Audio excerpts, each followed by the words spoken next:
My dear sisters and brothers in Christ, in our first reading from the book of Isaiah, there is a great line that tells Hezekiah, who's on the point of death, "Put your house in order." I think that's an important line because Hezekiah is dying, but God warns him, you have a chance.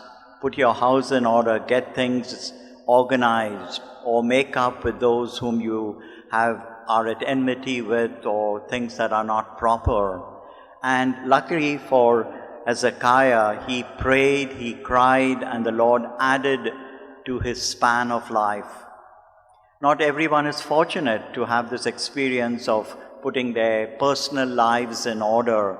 Things can suddenly happen and you can die, or you are surprised.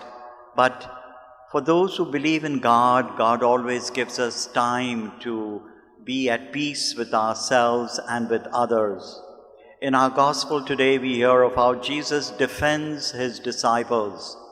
He comes to their rescue when they are being attacked for what they are doing. They are hungry, they eat ears of grain, and when they are told, "Why are you doing that on the Sabbath?"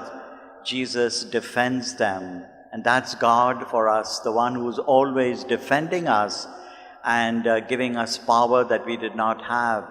When we think of how people react, we know that there are different reactions to situations.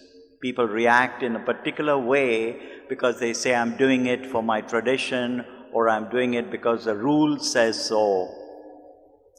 I remember reading about I think her name is Mary.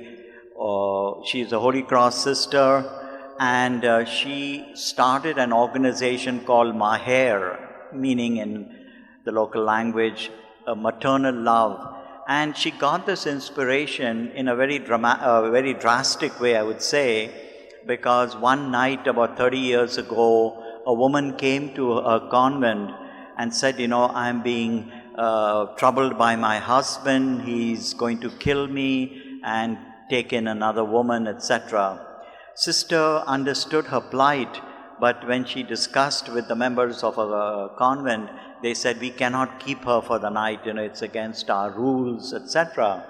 Unfortunately, that woman was killed that very night by her husband and burned to death.